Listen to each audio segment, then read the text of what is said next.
image, though, reportedly depicted the reaction of Will Smith and his family to Cyrus's performance, though some internet fact-checkers claimed that the Smiths' horrified expressions were actually captured during Lady Gaga's appearance.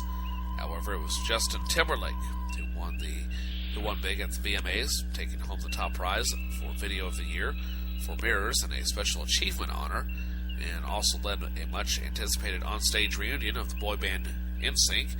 Hip-hop artist Macklemore and Ryan Lewis, Taylor Swift, and Bruno Mars were among other top winners. However, Miley Cyrus got all of the attention, definitely yesterday. And which leads me to this point. As much as the Miley Cyrus performance looked trashy and weird, this is from a friend of mine who posted this comment this morning on her Facebook page. Thanks, Karen, for posting this. People my age need to search our memories to recall that Madonna's performances from the 1980s and Britney and Christina in the late 90s and early 2000s were pretty darn similar. That was my first observation. Sure, Miley Cyrus took it further and made it weirder. I was actually a bit more disturbed by her teddy bear dancers than her dance style and actions, but she is just doing her best to emulate those who came before her. And what about the misogynist on stage with her? Robin Thicke was part of this. I am sure he knew what the staging act would be like before walking out, but I haven't seen much in the way of shock at his participation. Let's see here. This letter to a daughter should have a follow-up letter to a son suggesting that if he thinks treating women like that, or not suggesting that perhaps a girl or woman should not act that way is right, he's got another thing coming. Sorry, this is a bit rambling, and I do feel like Miley's family exploiting her and never reining her in as a child is the biggest problem there, but I just see a lot of things at play. And Karen has some very good points there. And a lot of this is from the lack, I think, of adequate child rearing. Now, I am probably the last person in the world that should be complaining about how anyone raises a child. I have not been blessed to have children for various reasons. It's not that I haven't wanted children, but I'll save that for discussion for another time. But I am not qualified to criticize Billy Ray Cyrus's parenting, or what's his wife's name, or soon-to-be ex-wife. But all of this, Miley is getting a lot of unfair criticism. Now, I'm not saying she should be exempt by any means. She was responsible for what she did out there, but that was not very becoming of a girl that wants to be perceived as a woman, or at least a woman that you'd be proud to take home to meet your family. That's what's going on in that department. All right. Hopefully, I'm making sense on this, but these are the media outrage over this has been incredible, to say the least. And there's been a lot of focus on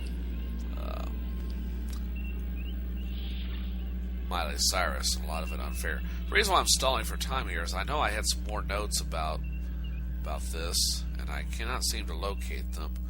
It was a good article, and oddly enough, on The Onion, as to, well, I guess I'll run down the crux of it from what I remember reading about it.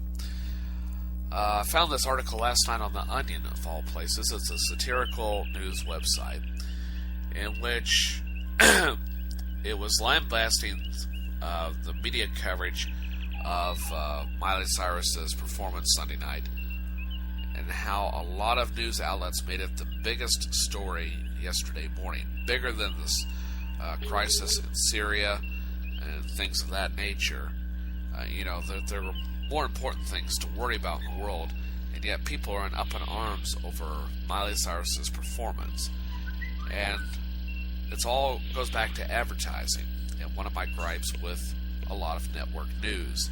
It's more about entertainment dribble than it is about actual hardcore news. And a lot of people really aren't interested in hardcore news anymore. It's a different generation. We have more outlets.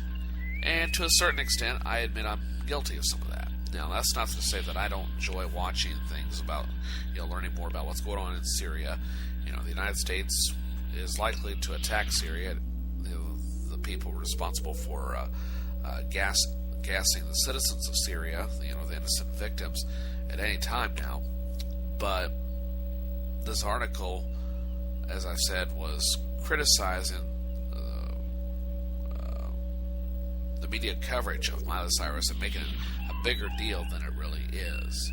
This is just, to me, Miley Cyrus is an overgrown girl trapped in a woman's body who's trying to figure out who she is.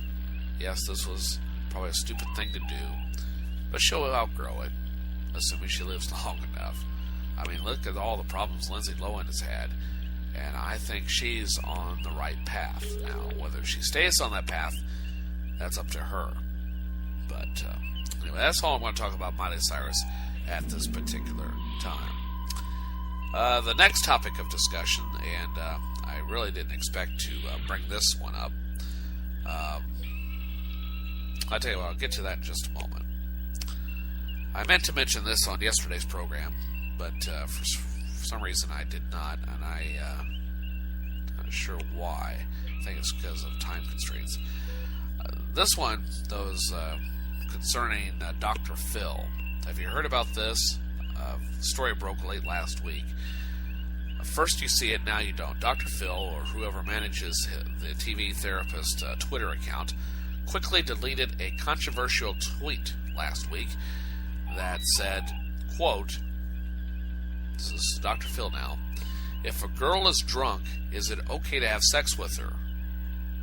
Reply yes or no to at Dr. Phil, hashtag Teen Accused." Now, this was on Dr. Phil's Twitter feed last week.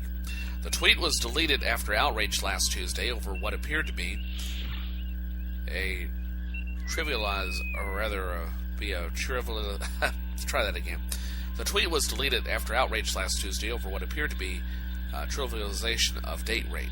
Responses ranged from serious attacks on Dr. Phil's credibility to jokes at his expense.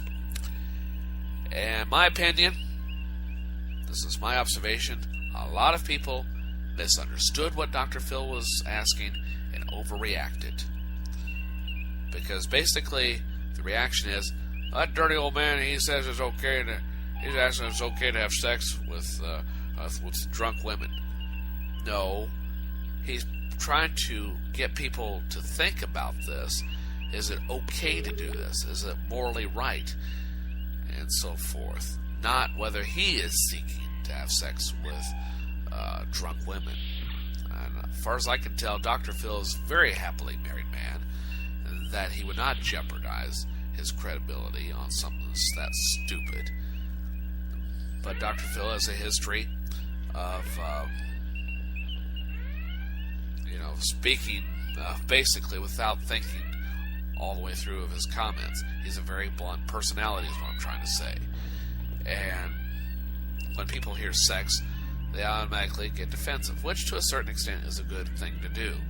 But you're missing the bigger picture of all of this, and suggesting that that's what he was after. That was not what he's after. Chances are he's probably going to do a show, or thinking about doing a show on date rape, and about, is it okay to have sex with a drunk partner, or to get a partner drunk to have sex with them? And it is not right. But the public reaction to that one is extreme, and I think ill-founded. Alright? Now, getting back to the big topic of hand here in Missouri. This is a follow-up to a story that I had on the first episode of First Cup, and it concerns the Obama clown incident at the Missouri State Fair. I have publicly expressed my thoughts on it. I thought it was a stupid thing to do. I did not seek to have Terry Gosling, removed from the Missouri State Fair or to have him permanently banned. I just wanted an apology because I felt that the joke routine was not funny. I found it extremely offensive. But there are a couple of clips I'm going to play. The first one is of the actual audio, just the audio only, from the fair on August 10th, 2013. It's about a little over 3 minutes, and you can hear what happened, okay, just from that. All right.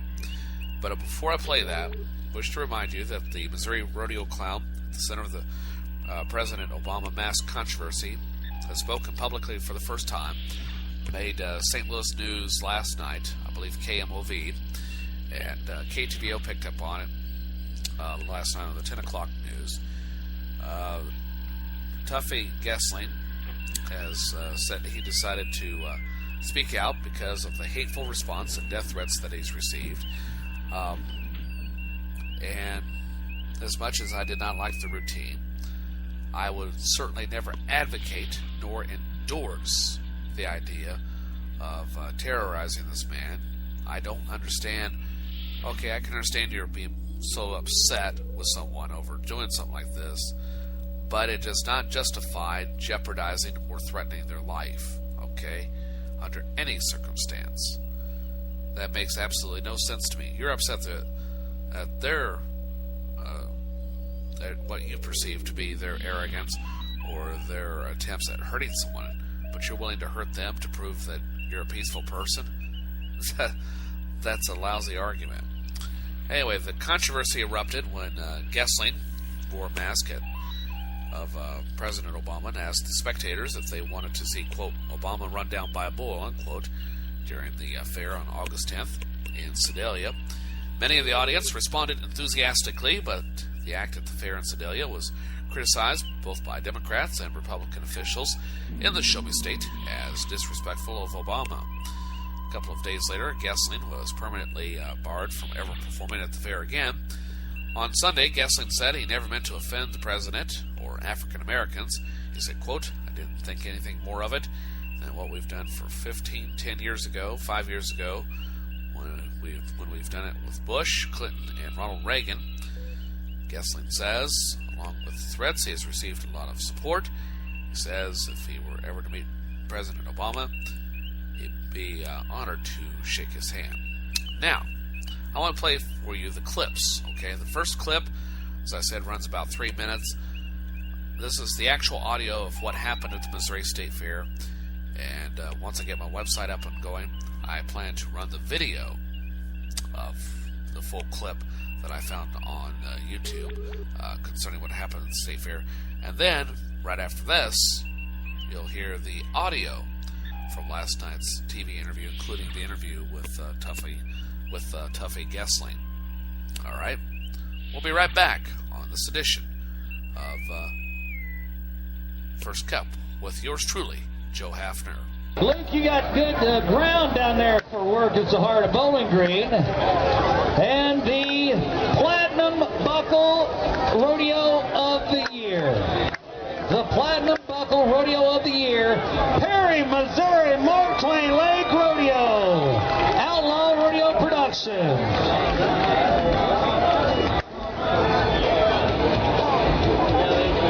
Congratulations to all those winners, and we appreciate it so much that you're a part of putting on rodeos for Outlaw Rodeo Productions. Dude, I don't know about you, but did they tell you about our famous helper we're going to have out here tonight? No, they did not. You ain't seen him over there? Who is it? It's Obama. Hey, let me tell these people about who we got helping. Obama's going to have to just stay there. Obama, watch out for those bulls. And, ladies and gentlemen, let's meet our cowboy protection specialists. We got two of the best in the business. How about it for Lil D, Derek Surge?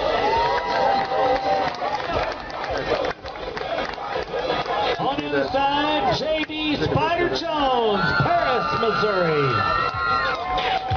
Oh, yeah, and the man in the clown dominium, the clown, the funny man, the jokester.